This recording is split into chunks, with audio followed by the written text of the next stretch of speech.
공복 혈당 126이면 평생 약을 달고 살아야 한다고요? 그 말을 오늘 제가 깨뜨리겠습니다. 2025년 최신 ADA 가이드라인도 당뇨 치료의 첫 번째 원칙은 약이 아니라 생활 루틴 교정이라고 못 박았습니다. 55년 차 내분비 전문의가 직접 설계한 당뇨 졸업 5단계 프로그램으로 실제 34살 김정석 씨는 혈당 180에서 단 3개월 만에 정상 혈당 99로 떨어뜨리는 놀라운 변화를 경험했습니다. 혈당이 높다고 그대로 방치하면 실명이나 투석, 심지어 발절단까지 위험이 2배로 뛴다는 사실 알고 계셨나요? 이렇게 심각한 합병증 위험을 약에만 의존하지 않고도 식사 습관, 수면 관리, 걷기 루틴 딱 3가지로 충분히 막을 수 있습니다. 그런데 왜 아직도 많은 의료 현장에서는 이 간단한 방법을 제대로 강조하지 않는 걸까요? 지금부터 약 치료만 한 환자와 이 5단계 루틴을 실천한 환자의 실제 혈당 변화를 비교한 그래프를 보여드리겠습니다. 단 1분이면 충분합니다. 이 악순환을 끊어내고 건강을 되찾기 위한 첫 번째 열쇠도 함께 공개할 테니 영상이 도움되시면 지금 좋아요 한번 눌러주시고 약값 대신 여행비 쓰고 싶은 분들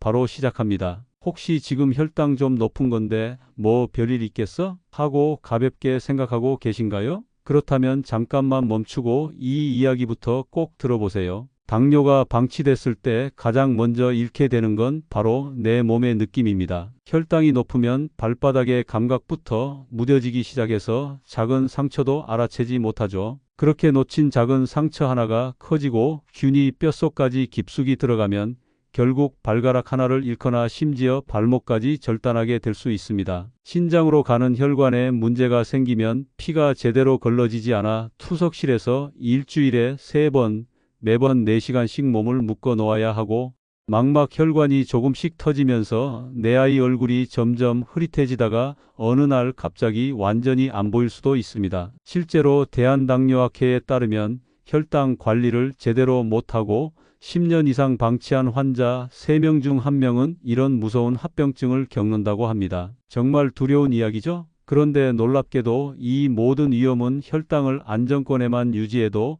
절반 이하로 뚝 떨어질 수 있다는 연구 결과도 나와 있습니다. 당뇨는 평생 못 고친다는 말을 언제까지 믿으실 건가요? 저는 직접 당뇨를 겪으면서 당화혈색소 수치를 8.3에서 5.8로 낮추고 결국엔 약까지 완전히 끊었습니다. 이 과정에서 저는 한 가지 확실한 진실을 발견했습니다. 당뇨를 극복하는 진짜 출발점은 바로 당뇨도 졸업 가능한 병이다라는 믿음을 내 몸에 심어주는 것입니다. 수천 명이 넘는 실제 환자들의 데이터를 분석해보면 공통적인 패턴이 하나 나옵니다. 혈당을 내 손으로 컨트롤할 수 있다는 확신이 생기는 순간부터 약의 용량이 줄어들고 심리적인 불안감도 크게 떨어집니다. 합병증에 대한 위험 역시 동시에 낮아지는 걸 확인할 수 있었습니다. 그렇다면 어떻게 해야 내 몸에 이런 믿음이 자리 잡을 수 있을까요? 방법은 너무나 간단합니다. 하루 딱 한 줄, 매일 아침 공복 상태의 혈당을 측정하고 숫자를 기록해 보세요. 그리고 식사 후 2시간 뒤에는 혈당 수치와 함께 몸 상태까지 간단히 메모합니다. 일주일만 꾸준히 기록해보면 내 몸이 어떤 패턴으로 움직이는지 아주 명확하게 보입니다. 그렇게 내 몸의 리듬을 데이터로 마주하는 순간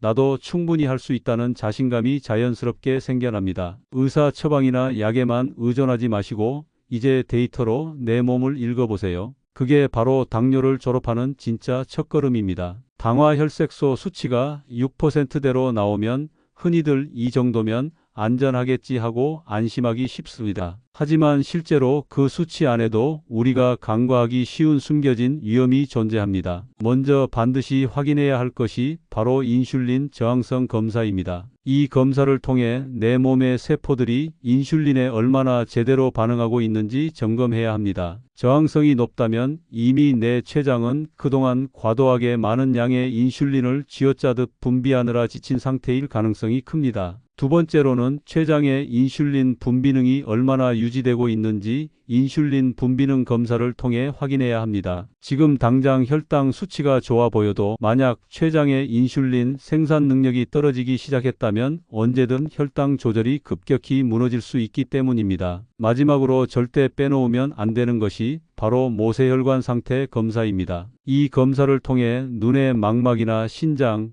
발끝 같은 신체 말단 부위의 모세혈관이 막히거나 손상되지는 않았는지 꼼꼼히 체크해야 합니다. 실제 사례로 당화혈색소 수치가 6.3%로 병원에서 정상 판정을 받았던 한 40대 직장인이 이 세 가지 추가 검사를 받고 깜짝 놀란 적이 있습니다. 겉보기엔 아무 이상 없었지만 검사 결과 인슐린 저항성도 심각했고 분비능도 떨어져 있었으며 말초 모세혈관에도 손상이 시작되고 있었던 겁니다. 그제서야 생활 습관을 급히 바꾸었고 간신히 합병증의 진행을 막을 수 있었습니다. 수치 하나만 보고 안심하기엔 아직 이릅니다. 이 세 가지 숨겨진 위험을 반드시 체크하시고 진짜 혈당 안전지대를 만들어 가시기 바랍니다. 제2형 당뇨 환자 10명 중 9명은 혈당이 오르기 전에 이미 췌장이 지쳐서 인슐린 생산을 제대로 못하는 상태입니다. 그런데 대부분의 사람들은 혈당이 오르면 무조건 밥부터 줄이고 운동량을 늘리죠. 하지만 정작 내 몸의 엔진 역할을 하는 췌장은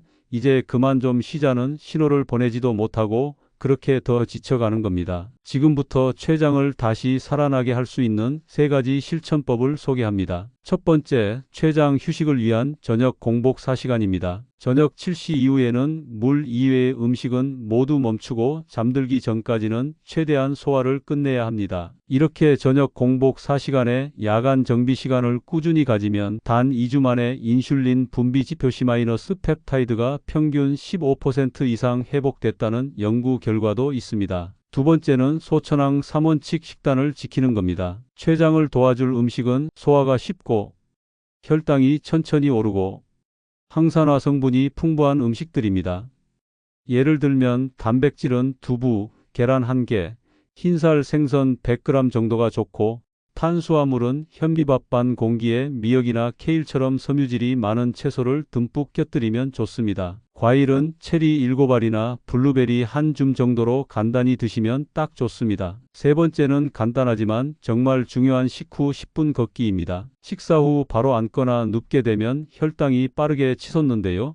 식후 10분만 천천히 걸어도 근육이 혈당을 바로 사용하면서 췌장의 부담을 약 20% 정도 덜어줍니다. 실제로 스마트폰 앱을 통해 실시간 혈당 그래프를 보면 식후 혈당 피크가 현저하게 낮아지는 걸 직접 확인할 수 있습니다. 실제 사례를 하나 소개하자면 혈당이 180까지 올라 병원에서 긴급 경고를 받았던 30대 직장인이 지금 말씀드린 이 세 가지를 딱 14일 동안 꾸준히 실천한 결과 공복 혈당은 18이나 떨어지고 식후 혈당은 무려 40이나 감소했습니다. 인슐린 분비 지표인 C펩타이드 수치도 0.8에서 1.3으로 크게 좋아졌죠. 이게 바로 잠들어 있던 췌장이 다시 깨어난 신호입니다. 다시 한번 핵심을 정리하면 저녁 공복 4시간 3원칙 식단 식후 10분 걷기 이 세 가지만 기억하시면 됩니다. 췌장이 건강해지면 혈당은 자연스럽게 따라 내려갑니다. 오늘부터 딱 일주일만 꾸준히 해보시고 변화된 숫자를 댓글로 꼭 공유해 주세요. 자, 그럼 다음 단계로 함께 넘어가 보겠습니다. 34살 호텔리어 배성권 씨의 하루는 항상 정신없이 흘러갔습니다. 새벽까지 이어지는 호텔 뷔페 마감 업무, 야식과 당이 듬뿍 든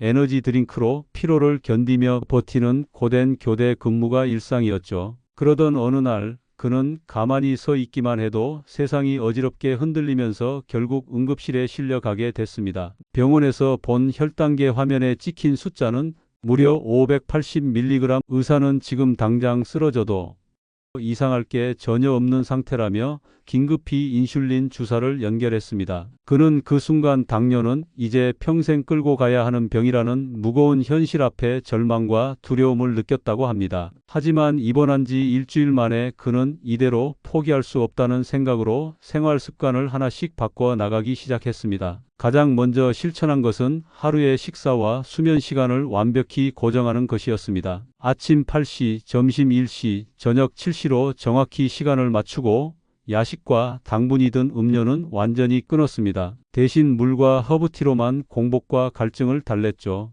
두 번째 주부터는 저녁 공복 4시간을 철저히 지키기 시작했습니다. 밤 7시 이후엔 아무것도 먹지 않고 11시 이전엔 꼭 잠자리에 들면서 췌장이 휴식할 시간을 충분히 확보했습니다. 그러자 아침 공복 혈당 수치가 조금씩 안정적으로 떨어지기 시작했습니다. 4주 차에 접어들자 배 씨는 또 한 가지 습관을 추가했습니다. 바로 식후 10분 걷기였습니다. 업무 중 틈틈이 호텔 복도를 천천히 걷는 정도였지만 놀랍게도 연속 혈당 측정기 그래프상 식후 혈당 피크가 30% 이상 낮아지는 걸 직접 확인할 수 있었습니다. 여섯 번째 주부터는 식단도 과감히 바꿨습니다. 식사를 두부와 현미, 케일과 체리처럼 소화가 쉽고 혈당이 천천히 오르는 음식 위주로 단순화했습니다. 그 결과 식후 혈당 급등 현상이 현저히 줄어들었고 몸도 한결 가벼워졌죠. 마침내 12번째 주 3개월 만에 다시 받은 검사에서 배 씨의 공복 혈당은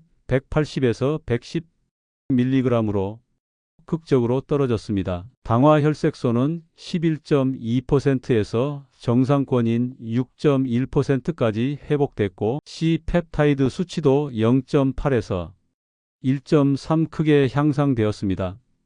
당연히 인슐린 주사는 완전히 끊었고 먹던 경구약도 절반으로 줄일 수 있었습니다. 그는 이렇게 말했습니다. 밤 11시 이후 먹었던 그 야식 한 끼가 다음 날 혈당을 2배로 높였다는 사실을 몸으로 깨닫게 됐습니다. 응급실에 실려갈 만큼 심각한 고혈당이었던 30대 직장인도 규칙적인 공복 유지와 가벼운 걷기 운동, 그리고 항산화 식단으로 단 3개월 만에 기적 같은 반전을 이루어냈습니다. 이제 여러분 차례입니다. 각자 생활 패턴과 몸 상태에 맞는 식단을 직접 찾으셔야 합니다. 다음 챕터에서는 여러분이 쉽게 따라할 수 있도록 각자 몸에 딱 맞는 식단과 영양소 비율을 찾는 방법을 구체적으로 안내해 드리겠습니다. 흔히 당뇨에 좋다는 식단을 그대로 따라해도 정작 내 몸은 다르게 반응하는 경우가 많습니다. 이제부터는 남들이 좋다는 식단이 아니라 오직 내 몸이 진짜 좋아하는 음식을 직접 찾아야 합니다. 첫 번째 실천법은 바로 7일 식사 반응 일기입니다. 방법은 간단합니다. 매일 날짜, 식사 시간, 메뉴,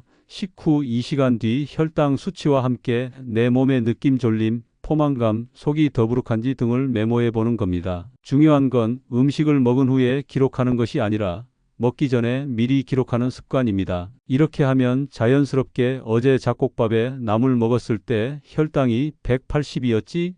하고 떠올리면서 양과 메뉴를 자연스럽게 조정하게 됩니다. 두 번째 방법은 단일 식품 테스트입니다. 하루에 딱 한 끼만 주 재료 한 가지를 중심으로 간단하게 먹고 그 후 혈당 변화와 컨디션을 확인합니다. 예를 들어 하루는 삶은 달걀 2개와 물만 마시고 2시간 후 혈당을 확인했더니 135가 나오고 속이 편안했다면 다음 날은 현미밥 반 공기와 미역국을 먹고 2시간 뒤 혈당이 175에 속이 더부룩했다고 가정해 볼게요. 이런 식으로 56일만 반복하면 혈당과 컨디션을 안정시켜주는 그린 리스트 식품과 반대로 내 혈당을 올리고 속을 불편하게 하는 레드 리스트 식품이 확실히 구분됩니다. 마지막 세 번째는 이렇게 만든 리스트로 내 몸 맞춤형 식단을 실제로 짜보는 겁니다. 그린 리스트에서 단백질 한 가지, 탄수화물 한 가지, 채소 2가지를 골라 식사를 구성합니다. 이때 탄수화물은 한 끼당 총량이 40g을 넘지 않도록 합니다. 반대로 혈당이 올라가는 레드 리스트 음식들은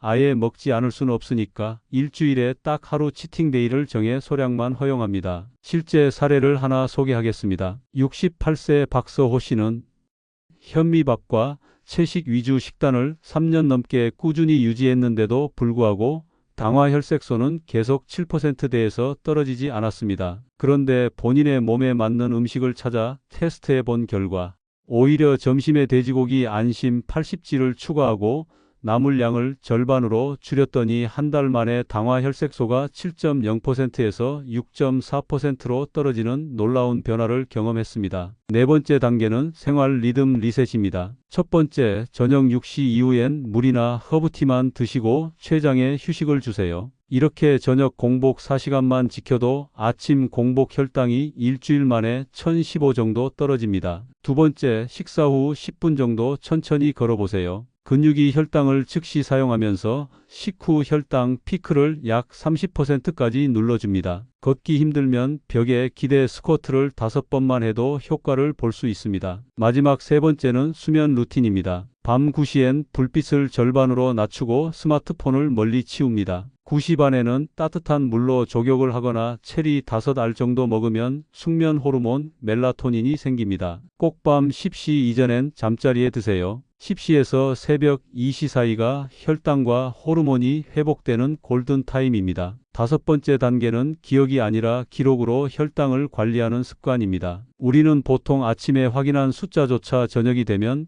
절반 이상 틀리게 기억한다고 합니다. 정확한 관리가 필요한 혈당을 기억만으로 관리하는 건 처음부터 틀린 방식입니다. 당뇨를 진짜 졸업하려면 내 몸의 혈당을 정확한 기록으로 객관화하고 분석하는 것이 반드시 필요합니다. 기록을 남기는 방법은 아주 간단합니다. 공책 한 권이나 스마트폰 메모 앱에 날짜, 시간, 혈당 숫자와 그때 먹은 음식, 그리고 몸의 느낌을 간단히 적어두면 됩니다. 여기서 중요한 건 하루 한 번이 아니라 하루 8번 기록하는 것입니다. 바로 기상 직후, 아침 식사 전과 식후 2시간, 점심 식사 전과 식후 2시간, 운동 직전과 직후, 마지막으로 잠들기 전에 체크해서 메모합니다. 처음엔 조금 번거롭게 느껴질 수도 있지만 이렇게 하면 하루 혈당 변화가 손에 잡힐 듯 명확해집니다. 또 하나의 팁이 있습니다. 그냥 숫자만 나열하지 마시고 다음 날 같은 시간에 전날 수치를 비교하면서 오르고 내리는 패턴을 화살표로 표시해 보세요. 이렇게 단 3일만 기록해봐도 이 메뉴를 먹으면 2시간 뒤에 혈당이 30 정도 오른다 같은 내 몸의 반응이 뚜렷한 패턴으로 나타납니다. 이걸 꾸준히 일주일만 해보면 놀라운 변화가 찾아옵니다. 이제 혈당이 어떻게 움직일지 스스로 미리 예측하는 힘이 생깁니다. 자연스럽게 식단이나 운동의 강도도 미리 조절할 수 있게 됩니다. 열흘 이상 같은 패턴이 반복되면 어느 순간 내 몸 스스로 혈당이 올라갈 때 미리 경고를 보내주는 것 같은 감각을 경험하게 될 겁니다. 실제 사례를 하나 말씀드릴까? 50대 여성 환자분은 혈당을 기록한 지 단 13일 만에 식후 혈당 수치를 평균 20이나 떨어뜨렸습니다. 그녀는 기록의 힘에 대해 이렇게 표현했습니다. 혈당 숫자가 내일의 식사와 생활을 정확하게 알려주더라고요. 더 이상 당황하거나 막막하지 않아요. 숫자만 봐도 어떤 음식이 문제인지 바로 알 수 있으니까요. 기억에만 의존할 땐 혈당이 갑자기 오를 때마다 불안과 공포가 몰려왔습니다. 하지만 기록을 시작하고 나서는 혈당이 마치 예측 가능한 그래프처럼 내 손안에서 관리되는 느낌을 받게 됩니다. 그러면 두려움은 자연히 사라지고 그 자리에 내 혈당을 관리할 수 있는 주도권과 자신감이 생깁니다. 당뇨에 대한 이야기를 조금 더 깊게 들어가기 전에 우리가 꼭 짚고 넘어가야 할 기본적인 내용을 간단히 정리하고 가겠습니다. 딱 2분만 투자하시면 지금까지 조금 복잡하게 느껴졌던 당뇨가 한 번에 이해되실 겁니다. 먼저 당뇨병은 크게 두 가지 유형이 있습니다. 바로 1형 당뇨와 2형 당뇨인데요. 이 두 가지는 발생 원인과 관리 방식이 완전히 다릅니다. 1형 당뇨는 우리 몸의 면역 체계가 어떤 이유에선가 갑자기 착각을 일으켜 췌장의 베타 세포를 공격해 파괴하는 질환입니다. 쉽게 말해 우리 몸의 인슐린 생산 공장이 외부 공격으로 인해 완전히 멈춰버린 상태인 거죠. 이렇게 되면 몸에서 자체적으로 인슐린을 거의 만들지 못하기 때문에 진단받는 그 순간부터 평생 동안 외부에서 인슐린을 직접 주입해야 합니다. 그래서 1형 당뇨 환자들에게 인슐린은 곧 생명과 직결되는 중요한 열쇠입니다. 반대로 우리가 흔히 많이 접하게 되는 2형 당뇨는 공장 자체는 멈추지 않고 계속 돌아가긴 하지만 오랜 기간 과부하가 걸려 점점 생산량이 줄어들거나 생산된 인슐린이 제 역할을 못하게 되는 상황입니다. 이 경우엔 우리 몸 세포의 문에 있는 자물쇠가 녹슬어서 인슐린이라는 열쇠가 잘 들어가지 않고 결국 혈관 속의 포도당이 세포 안으로 들어가지 못하고 계속 혈액 속에 쌓여 고혈당이 되는 것입니다. 그래서 1형 당뇨 환자들은 외부에서 인슐린을 공급하는 것이 가장 중요한 치료이고 2형 당뇨 환자들은 생활 습관을 개선하거나 약물 치료를 통해 인슐린 생산 공장의 부담을 덜어주고 세포의 문이 다시 열리도록 자물쇠를 윤활하는 데 집중해야 하는 겁니다. 여기서 꼭 기억하셔야 할 중요한 사실이 있습니다. 이 두 유형의 당뇨병은 나이와 체형과는 전혀 상관없이 나타날 수 있다는 것입니다. 흔히 1형은 어릴 때, 2형은 나이 들고 비만일 때만 생긴다고 생각하기 쉬운데 사실 그렇지 않습니다. 20대에도 갑자기 1형 당뇨가 올 수 있고 반대로 마른 체형인데도 2형 당뇨가 생기는 경우가 드물지 않게 발생합니다. 앞에서 제가 꾸준히 강조했던 저녁 공복 시간 지키기, 식후 걷기 습관, 그리고 혈당을 꼼꼼히 기록하는 생활 루틴은 바로 이 때문입니다. 특히 2형 당뇨 환자의 경우에도 인슐린 생산 공장이 완전히 멈춰버리게 되면 결국엔 1형 당뇨처럼 외부에서 인슐린 주사를 맞아야 할 수도 있기 때문에 미리 공장이 지치지 않도록 관리해주는 것이 매우 중요합니다. 이제 7번째 챕터, 스마트 관리 도구를 활용한 혈당 관리법입니다. 첫 번째는 바로 연속 혈당 센서, 줄여서 CGM입니다. CGM은 팔이나 복부에 간단히 붙이는 작은 동전 크기의 센서인데요. 5분마다 자동으로 혈당을 측정해서 내 스마트폰으로 실시간 전송해 줍니다. 저는 이 CGM 그래프를 통해 충격적인 경험을 한 적이 있습니다. 평소처럼 점심에 흰 쌀밥 한 공기를 먹었는데 식후 30분 만에 혈당이 220까지 치솟았다가 2시간 뒤엔 다시 70까지 급격히 떨어진 걸 확인했죠. 이 빨간색 혈당 피크를 몇 번 경험한 뒤부터는 식단을 완전히 바꿨습니다. 현미밥 반 공기에 샐러드를 같이 먹으니 혈당 피크가 160 정도에서 부드럽게 유지됐습니다. 이렇게 직접 숫자와 그래프를 눈으로 보면 내 몸에 어떤 음식을 줄이고 어떤 음식을 늘려야 하는지 직관적으로 감이 옵니다. 특히 CGM은 알람 기능도 있는데요. 미리 설정한 수치를 넘으면 스마트폰 진동이 울려 이동 중이나 업무 중에도 빠르게 대처할 수 있습니다. 두 번째는 펜형 인슐린 활용법입니다. 흔히 생각하는 바늘 주사기가 아니라 마치 샤프 펜처럼 생긴 간편한 기기입니다. 안에 인슐린 카트리지를 넣고 다이얼을 돌려 용량을 맞춘 뒤 버튼을 누르면 쉽게 주입됩니다. 저는 주로 식사 전에 혈당이 높을 걸 예상하면 속효 펜으로 4단위를 맞고 식후 혈당이 기대보다 높게 나오면 보정 펜으로 12단위를 추가해 조정하는 식으로 사용합니다. 용량 계산 방법도 어렵지 않습니다. 목표 혈당에서 현재 혈당을 뺀 후 그 값을 50으로 나누면 보정할 인슐린 단위가 나옵니다. 예를 들어 목표 혈당이 120인데 현재 혈당이 220이라면 100을 50으로 나눠서 2단위를 투여하면 됩니다. 단 사용 시 두 가지 주의사항이 있습니다. 첫째, 반드시 CGM의 정확한 혈당 숫자를 확인하고 펜마다 조금씩 다른 흡수 속도를 기억해 주세요. 둘째, 아침 공복 시 무리하게 혈당을 보정하거나 잠들기 직전에 과다 투여하는 건 절대 피하셔야 합니다. 이 두 가지만 지켜도 저혈당 위험 없이 안전하게 혈당 관리를 할 수 있습니다. 실제로 저는 CGM과 펜형 인슐린을 병행 사용하면서 혈당 관리가 훨씬 정교해졌고 일주일 평균 혈당의 표준 편차가 이전 68에서 42까지 현저히 낮아졌습니다. 혈당의 변동폭이 줄어들면서 일상에서도 몸의 컨디션이 훨씬 안정되었습니다. 정리하자면 CGM으로 내 몸의 혈당 변화를 실시간으로 시각화하고 펜형 인슐린을 통해 미세하게 보정하는 방법이 혈당 관리의 정확도와 효율을 크게 높입니다. 이 센서 화면이 궁금하시다면 가까운 내과나 약국에 문의해서 대여 프로그램으로 먼저 체험해 보시길 추천드립니다. 이미 CGM이나 펜형 인슐린을 써본 경험이 있으신 분들은 댓글로 본인의 경험과 팁을 공유해 주시면 다음 영상에서 자세한 Q&A 시간을 갖도록 하겠습니다. 그럼 마지막 단계에서 뵙겠습니다. 지금까지 배운 내용을 간단히 정리합니다. 첫째, 당뇨는 고칠 수 있다는 마음부터 갖는다. 둘째, 췌장을 쉬게 하려면 저녁 6시 이후 4시간은 공복을 지키고 식사 후 10분 걷기와 3원칙 식단 소화 쉽고 천천히 오르고 항산화가 풍부한 음식을 실천한다. 셋째, 일주일 동안 식사 혈당, 몸 상태를 기록해 내게 맞는 음식과 맞지 않는 음식을 찾는다. 넷째, 생활 리듬을 고정한다. 저녁 6시 이후 금식, 밤 9시 조명 줄이기,